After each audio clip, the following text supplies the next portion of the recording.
Cumprimento os irmãos com a paz do Senhor. Bênção de Deus poder estar aqui mais uma vez reunidos para juntos falarmos sobre as lições bíblicas, terceiro trimestre de 2025. E nós temos esse tema abençoado, que é exatamente a igreja em Jerusalém, doutrina, comunhão e fé, a base para o crescimento da igreja em meio às perseguições. Lição de número 3.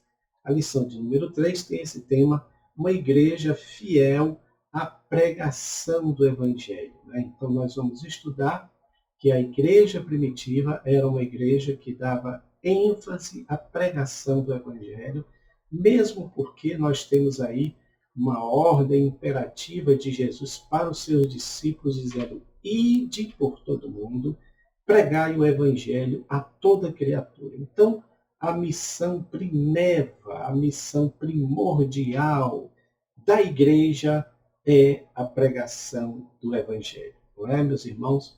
Então, esse tema muito interessante, uma igreja fiel à pregação do Evangelho, e é algo para a gente pensar, refletir, como está a nossa igreja. Estamos pregando o Evangelho?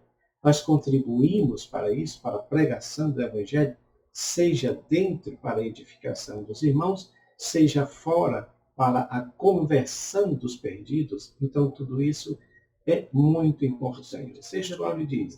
E quando Pedro viu isso, diz ao povo: varões israelitas, por que vos maravilhais disso? Ou por que olhais tanto para nós como se por nossa vontade ou virtude ou santidade fizéssemos andar esse homem? Atos capítulo 3, versículo 12.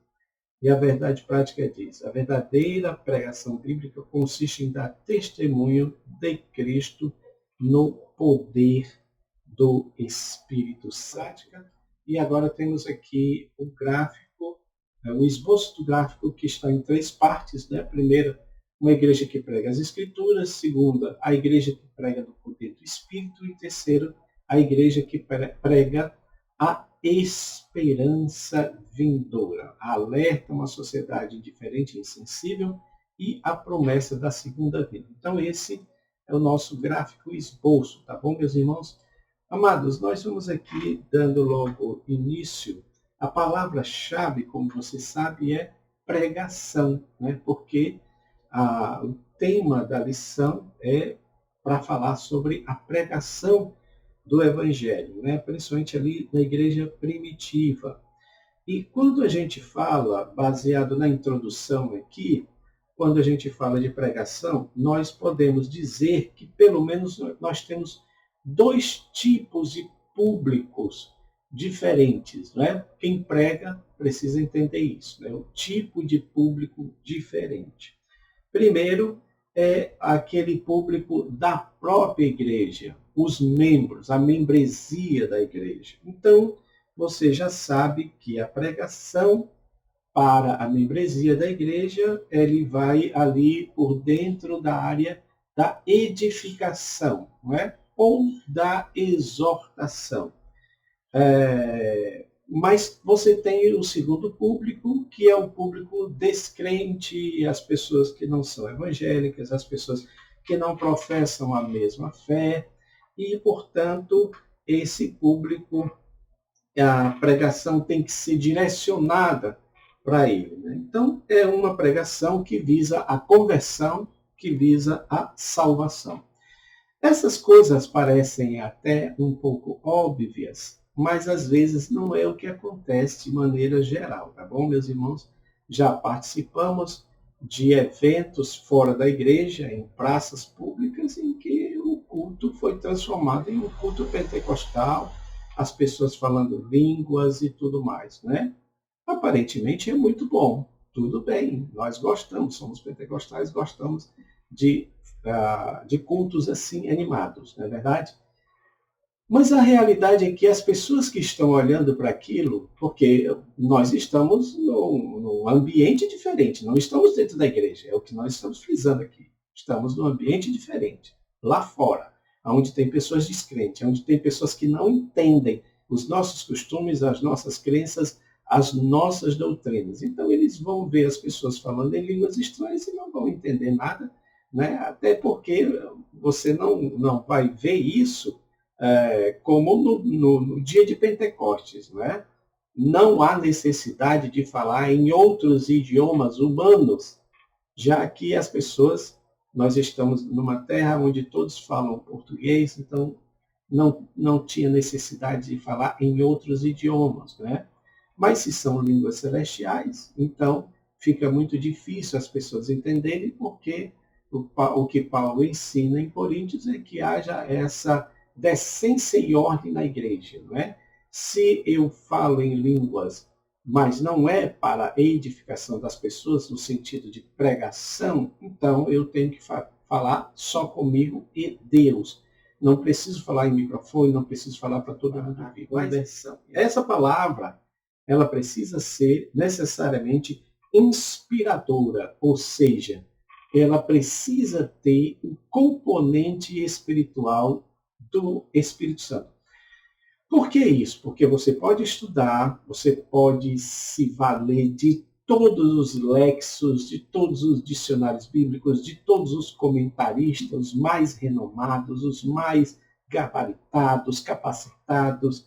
Você pode ter todo um arcabouço de informações, né, para compor a sua pregação. Mas se não tiver o componente do Espírito Santo, meus irmãos, então essa pregação ela vai se tornar uma palestra muito bem organizada, muito bem estruturada, mas sem aquela unção, aquele falar do Espírito, porque nós, na mensagem, nós precisamos entender que Deus quer comunicar alguma coisa, e Ele quer comunicar alguma coisa para alguém.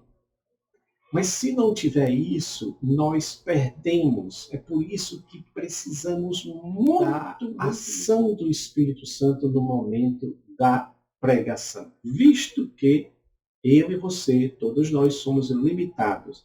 Nós pregamos o Evangelho, mas quem vai fazer a mensagem entrar dentro da pessoa, como uma semente, ela vai germinar dentro da pessoa. Quem vai lançar a água para essa semente germinar naquela terra é o Espírito Santo, tá bom? Então, isso é muito importante para que a gente entenda que nós dependemos do Espírito. Meus irmãos, entrando aqui no tópico primeiro, tá? Você tem aqui a igreja que prega as Escrituras e está dividida em 3 subpontos.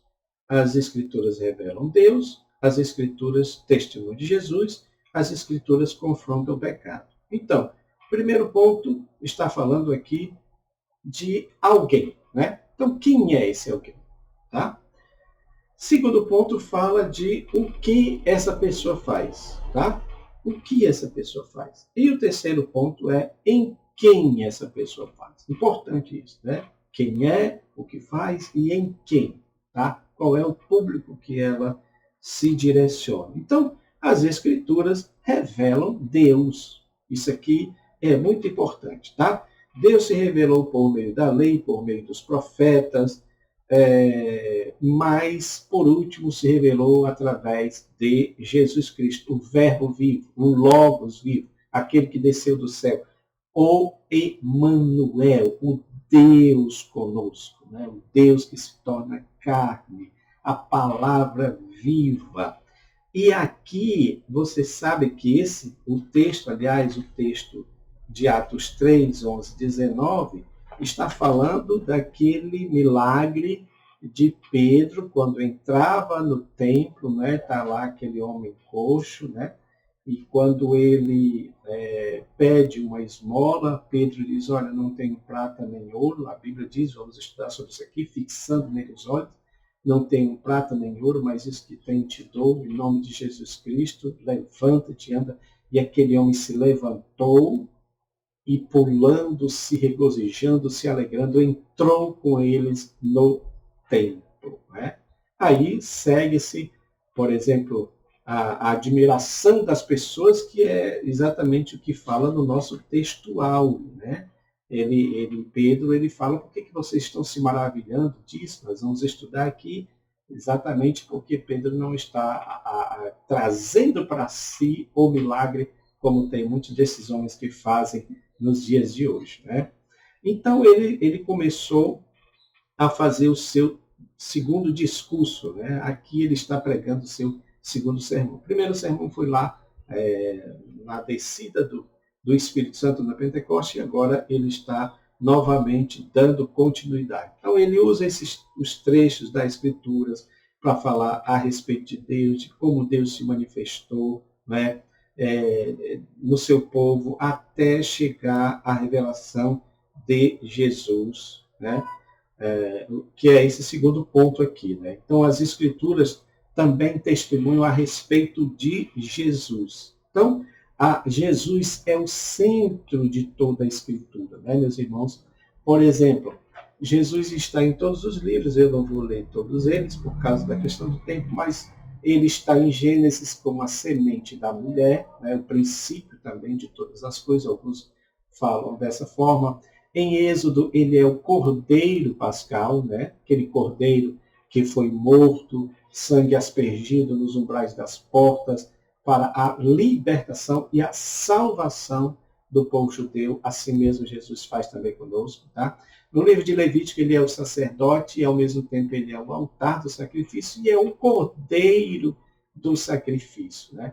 Em Números, ele é a nuvem de glória, durante a nuvem para cobrir, não é, o povo israelita, protegendo do sol. À noite, ele é aquela coluna de fogo para aquecer eles, né, para clarear, tá bom? Então a gente entende aí que são as teofanias, né, de Cristo no Antigo Testamento. Deuteronômio, ele é o profeta, aquele profeta como Moisés, né, vocês se lembram disso? Um profeta como Moisés, inclusive o próprio Moisés fala sobre isso. Josué, ele é o capitão da nossa salvação. Juízes, ele é o nosso juiz libertador. Em Ruth, ele é o nosso parente remidor, né, o nosso Goel. Primeiro e segundo Samuel, ele é o profeta que a nós foi confiado, né? O profeta, mostrando aí um dos ofícios de Jesus, né? Não só sacerdote, mas profeta e rei, que é o que mostra em Crônicas. Ele é o rei que prevalece, e assim sucessivamente, tá, irmãos? Em toda a Bíblia, culminando lá com o Apocalipse, onde ele é o alfa e o ômega, o princípio e o fim. Então, você sabe que em toda a Bíblia, Jesus, ele é o primogênito, ele é o essencial. Toda a Bíblia fala de Jesus, toda a Bíblia testemunha a respeito de Jesus. Mas também as Escrituras dizem aqui que confrontam o pecado. Aqui é em quem, né, a Escritura age? Nas pessoas, e age dessa forma, confrontando o pecado. Irmãos, esse confronto ele é importante para revelar a nossa condição pecaminosa frente ao nosso destino eterno. Por exemplo, a Bíblia diz que todos pecaram, destituídos estão da graça de Deus. Né? O que nos resta é a condenação. Mas eis que Deus, na sua bondade, na sua misericórdia, na sua graça, elaborou um plano de salvação que inclui a morte do seu Filho querido, não é? Do nosso Senhor Jesus Cristo. A morte do Senhor Jesus Cristo, morte redentora, remitora, quando nós cremos no sacrifício de Jesus, nos é imputado como justiça a nossa salvação. Ou seja, nós não temos justiça própria, mas através da morte de Jesus, ele nos torna justos para podermos ser livres da condenação eterna. E esse confronto, ele é importante para mostrar, porque um dos requisitos primordiais para que a salvação de Cristo nos alcance é o arrependimento. Para haver arrependimento, eu preciso reconhecer que eu sou pecador que eu preciso da graça, da misericórdia de Deus, senão eu estou condenado ao inferno eternamente. É muito importante isso, meus irmãos, tá? É muito importante isso. Meus amados, segundo ponto, a igreja que prega no poder do Espírito, tá? O Espírito capacita o mensageiro, porque quando aquele homem pediu esmola para Pedro, ele disse que não tinha, mas ao mesmo tempo ele fixou nele os olhos, né? É dado uma ênfase aqui nesse fixar dos olhos, ele olhou fixamente. Isso aqui me passa uma ideia assim de realmente autoridade, né? Veja que Pedro era aquele que tinha um comportamento um pouco ambíguo, né? Em um momento ele era intrépido, mas em outro momento ele estava ali negando Jesus, mas eis que quando ele é batizado no Espírito Santo, quando o Espírito Santo desce sobre ele é transformado e agora ele está no fronte de batalha ali, agindo sem nenhum tipo de dúvida. Ele olha para aquele homem e é certo que ele recebeu essa autoridade para dizer em nome de Jesus. Não tenho prata, não tenho ouro, não tenho dinheiro, mas eu tenho uma coisa muito mais importante para te dar, a tua cura. Então, em nome de Jesus Cristo, levanta-te e anda. Né? E aquele homem se levantou. Então, esse fixar dos olhos é muito importante. Diz aqui, olha, nosso comentarista, o Espírito é quem inspira e dá poder à pregação da palavra. Portanto, pregar não é apenas fazer um discurso, é anunciar a mensagem de Deus com autoridade e unção do Espírito Santo. Meus irmãos, o gráfico que você está vendo aí, nós já publicamos ele nos nossos canais e ele é importantíssimo, tá bom, meus irmãos? Ele é baseado em alguns textos, em algumas pregações, inclusive do próprio pastor Hernandes Dias Lopes, que fala sobre isso, sobre a pregação expositiva. Tá? Então, acho importante nós entendermos isso, porque, meus irmãos, a verdade é que nós, assembleianos, não temos muito esse costume, tá? Salvo algumas exceções, raríssimas exceções, mas às vezes nós não temos esse costume de seguir como está. E eu acho muito importante esses 3 pontos, né? Que a gente precisa saber para a questão da pregação expositiva. A pregação expositiva é aquela que fala do texto. Você vai pregar sobre um texto, tá bom? E claro que tem outras, né? Eu quero até antes disso mostrar para os irmãos esse outro gráfico que mostra os 3, né? Os 3 tipos de sermões. Vamos começar com esse daqui, que é rápido, é só para a gente entender. O que é o sermão de tópico? É quando o sermão é temático. Você tem o tema do sermão e aí você tem os tópicos. É mais ou menos o que acontece nas nossas lições bíblicas, né? É temático, tem um tema e tem os tópicos. Muito bem. Temos também o sermão textual, tá? O sermão textual, meus irmãos, é aquele que o próprio texto bíblico nos ajuda a elaborar os tópicos. Por exemplo, 2 Crônicas 7,14, né? Se o meu povo que se chama pelo meu nome se humilhar e orar, ou seja, ali já tem o esboço do sermão, né? Se o meu povo, ponto 1, que se chama pelo meu nome, ponto 2, se humilhar, ponto 3, e orar, ponto 4, e me buscar, ponto 5, ou seja, dentro desse textual, você pega um versículo e você pode pegar ali todo ele, né, o sermão dentro daquele ponto lá, né? João 3,16, né? Porque Deus amou o mundo de tal maneira, ou seja, cada um desses é um ponto importante para você usar no textual. E tem também o sermão expositivo, que está ligado diretamente ao textual, mas a diferença é que você pega o texto completo, né?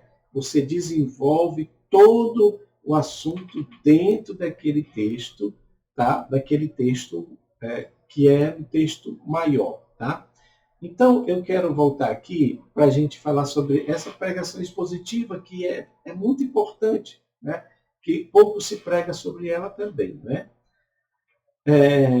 Então, há 3 pontos importantes sobre a pregação expositiva. Você precisa ler o texto, tá? O texto é a base do sermão, tá? Não existe sermão sem o texto. Então, ele precisa ler para si mesmo, ele precisa internalizar as palavras, né? Ele precisa ter familiaridade com o texto. Não é possível a gente pregar e não ler o texto. Então, é aconselhado a gente ler 1, 2, 3, muitas vezes, para que aquele texto entre dentro de nós. Né? Então, lê o texto. Tá? Nesse primeiro momento, não tem nada a ver com questão de comentário, de estudo, de análise do texto. Não, você vai ler o texto. Você vai ter aquela experiência. E eu aconselho até, tá bom, irmãos? Eu faço isso, aconselho até a ler em uma Bíblia sem comentários bíblicos, sem nota de comentário. Você lê somente o texto, para ter aquela experiência, não é? E ali, com certeza, Deus vai falar muito, Deus vai revelar muita coisa, não é? Porque assim tem acontecido, tá bom? Então, primeiro ponto, ler o texto. Terceiro ponto, explicar o texto. Aí, aqui sim. Aí, aqui eu vou ter a ajuda de homens que estudaram, de homens capacitados para entender o contexto remoto, imediato, contexto cultural, o que acontecia naquela época, contexto linguístico, o que é que as expressões idiomáticas, os hebraísmos do texto têm para nós, né, como significado, tá? Porque às vezes as pessoas querem ler ipsiliteris, né, ou seja, literalmente, e não é isso que o texto quer dizer. Eu já vi, por exemplo, aquele texto, acho que é Provérbios, né, as pessoas usarem para falar de poder de Deus, né? Não havendo lenha, o fogo se apaga, né? Como se isso fosse aplicado para a questão pentecostal, né? Dentro dos cultos. A mesma coisa daquele rei lá, não é? Se não me falha a memória, foi um dos Herodes, né? Não deu glória a Deus e morreu, né? Então, fulano não deu glória a Deus e morreu. Não é isso que o texto quer dizer. A mesma coisa de se não houver lenha, o fogo se apaga. Ali está falando de pessoas que estão contendendo entre si. Ou seja, se não jogar lenha na fogueira, então acabou a contenda. Não tem a ver com a questão pentecostal. Né? Então a gente precisa entender isso. Contexto linguístico, contexto geográfico, regras de hermenêutica, que é importantíssimo. Regra áurea da hermenêutica. A Bíblia é interpretada pela própria Bíblia. A Bíblia se autoexplica. Eu não tenho que ficar dando opinião pessoal minha nesse sentido, a não ser nas coisas secundárias. Porque tem coisas secundárias que não tem nada a ver com a salvação. Mas aquelas coisas que são primárias, aquelas coisas que são essenciais, eu não posso ficar dando a minha opinião se a Bíblia se explica. Então a Bíblia diz o que ela quer dizer e ponto. Tá?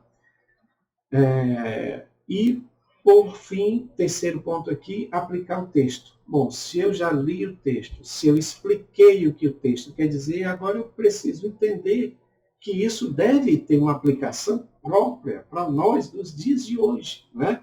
Alguns deixam para fazer isso no final, alguns deixam para intercalar junto na explicação do texto, isso vai de cada pregador. Né? Então, significa conectar o texto antigo com o ouvinte contemporâneo, porque aquele texto era para aquela época, mas ele pode ser aplicado nos dias de hoje, a aplicação cabe nos dias de hoje, então, se caber, a gente faz, é o que diz John Stott. Né? Então, conectar o texto antigo com o ouvinte de hoje.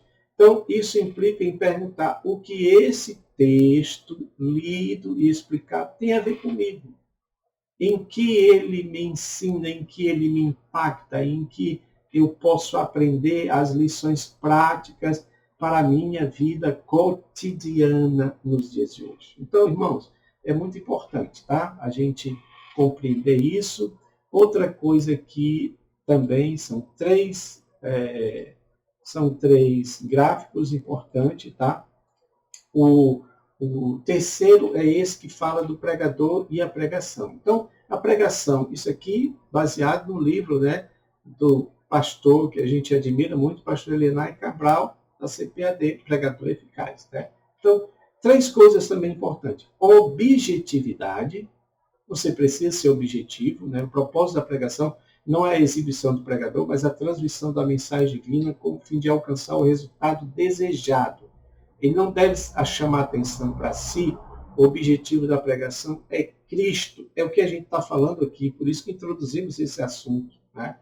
Cristo é o alvo principal da pregação, que é o que Pedro estava falando. Ele não estava puxando para si o milagre que aconteceu. Né? Então, ele precisa ser objetivo no que ele fala. Às vezes a gente vê isso aí, os irmãos, né, comentam a pregadores que ele vai pregar e ele passa quase 15, 20 minutos falando dos feitos dele, né, da agenda dele que está lotada até 2030, de tudo que ele fez, e quando vai para a palavra, pouco tempo para a palavra, né? É bom não chamar muita atenção para si mesmo, é o que a gente vê aqui com esses homens que agiam dessa forma. Então, a transmissão, né?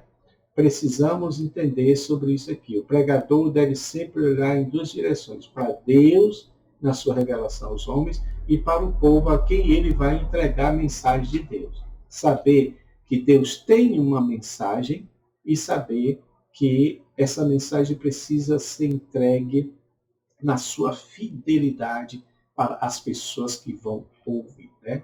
Então, ele precisa transmitir, comunicar ao povo de forma mais inteligível possível. Não pode ter falhas na comunicação, por isso que você precisa falar de maneira audível, né? De maneira bem que as pessoas entendam. Tá? E, por último, sobre o pregador, você precisa ter experiência. A mensagem pregada, antes de tudo, deve ser transmitida, antes de tudo, deve ser sentida e experimentada na vida do pregador.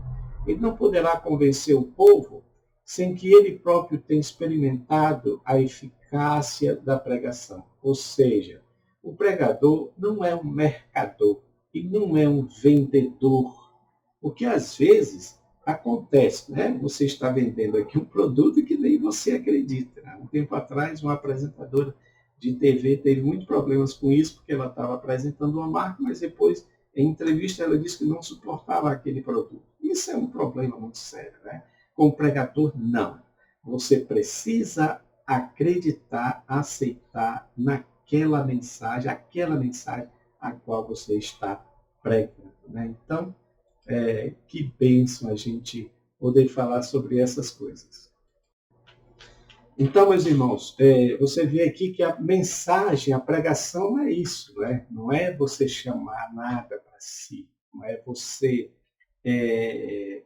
porque Deus operou, porque Deus fez muitas coisas, Deus fez milagres, então às vezes as pessoas puxam para si como se ele fosse o autor do milagre, e não é isso que a gente vê na palavra de Deus. Para nós encerrarmos, terceiro ponto fala sobre a igreja que prega a esperança vindoura. Esse ponto aqui é muito importante, porque nós precisamos ter essa consciência da volta do Senhor. Né? Então, alerta a uma sociedade indiferente e insensível.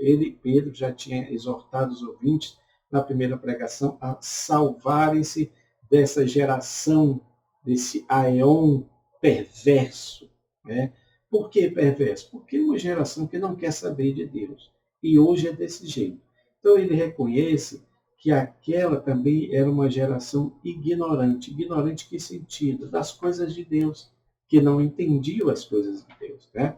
Além de tudo, era uma cultura indiferente e insensível para a realidade espiritual. Uma geração sem esperança. Então, essa insensibilidade às coisas espirituais é a marca daqueles que não conhecem a Deus, daqueles que são ignorantes às coisas de Deus, e essas pessoas que a mensagem da cruz deve ser pregada, mesmo que não aceitem, mesmo que zombem, porque, meus irmãos, nós estamos vivendo um tempo muito difícil, né?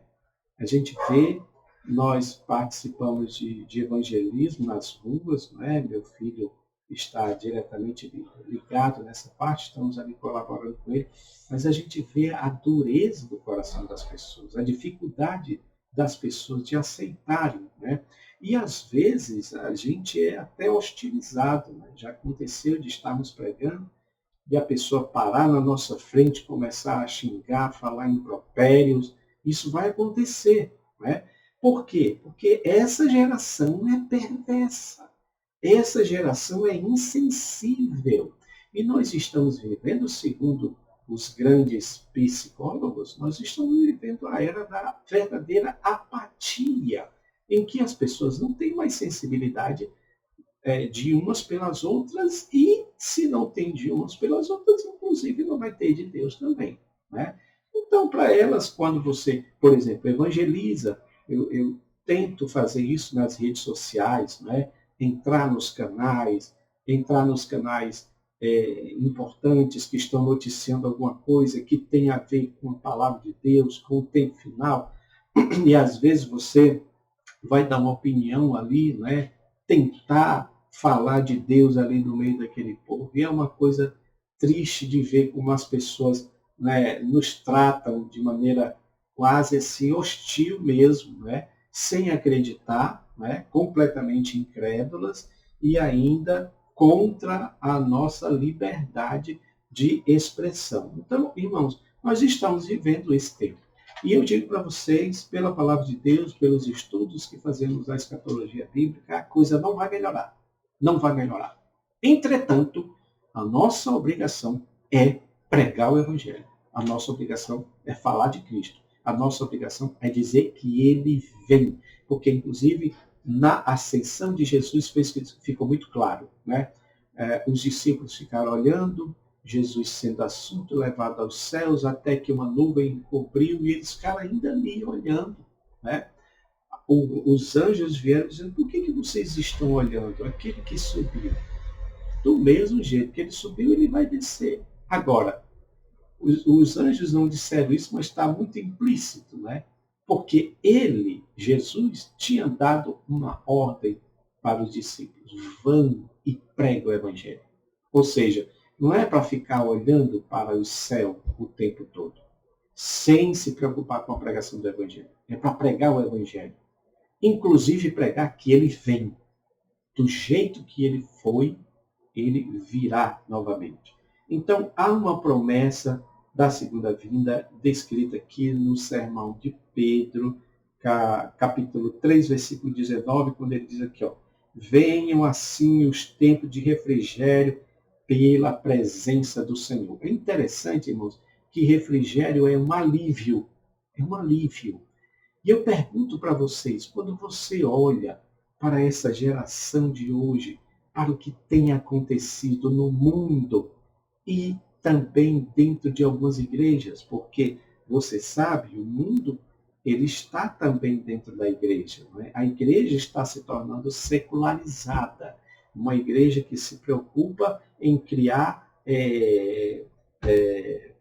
supermercados, shopping centers dentro da igreja, não é? Marcas famosas como McDonald's e outras dentro da igreja. Não é? Existem igrejas que têm clubes, que têm praças de alimentação, que têm quadras de esporte, que têm cinema. Ou seja, a igreja virou um conglomerado, né, de diversão. De diversão. Né? A parte da liturgia do culto é só um detalhe.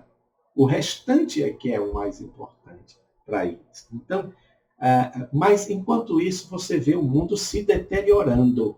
Se deteriorando. Né? Os sinais da volta do Senhor se cumprindo, as guerras, os rumores de guerras, as doenças, as pandemias, as enfermidades, a violência, a morte imperando. Ou seja, meus irmãos, tudo isso causa um desgaste naqueles que são servos de Deus, naqueles que, sabe, entendem que não era para ser desse jeito, que tudo isso acontece por causa da maldição do homem. O homem tornou esse mundo amaldiçoado. E não tem descanso, não existe descanso. Né? Por isso que há as doenças, por isso que há todo tipo de dificuldade que nós enfrentamos. Mas aqui é prometido um tempo de refrigério. Esse tempo de refrigério vai acontecer nos últimos dias, quando Jesus vier e restaurar todas as coisas. Quando isso que é mortal se revestir da imortalidade, isso que é corruptível se revestir da incorruptibilidade, não é? Os desertos serão agora jardins floridos, né? A vida animal vai ser modificada, a vida humana vai ser modificada. Diz a Bíblia que os homens não aprenderão mais a guerra, mas pegarão as suas espadas, não é? E converterão em enxadas para trabalhar a terra. Ou seja, não vai haver mais necessidade de guerra. A própria palavra de Deus diz sobre isso: os mansos herdarão a terra e se deleitarão em abundância e paz. Quando é isso? Quando o Senhor Jesus voltar. Essa é a nossa esperança, essa é a nossa alegria e esta é a sua missão como professor, como pregador do Evangelho. A minha, a nossa missão como pregadores do Evangelho. Dizer que Jesus veio, dizer que haverá tempo de refrigério, haverá um tempo de descanso. Né? Hebreus fala muito sobre isso, daqueles que vão entrar no descanso de Deus, pegando ali uma analogia da terra prometida, quando o povo saiu do Egito, passou aquele tempo todo no deserto, que é o que nós estamos, nesse deserto desse mundo, até nós entrarmos na Canaã celestial, e aí tem o descanso de Deus. Mas você fica alerta, porque teve um povo lá que não entrou no descanso, você sabe, né? Aqueles lá que se rebelaram contra Deus, eles não entraram no descanso. Mas nós vamos entrar nesse descanso de Deus, para a glória e honra do seu nome. Meus irmãos, muito obrigado a vocês estarem aí nos ouvindo. Compartilhe esse material, pegue esses gráficos, pode usar à vontade aí, tá bom? Que Deus abençoe grandemente a vida de vocês, em nome de Jesus. Amém.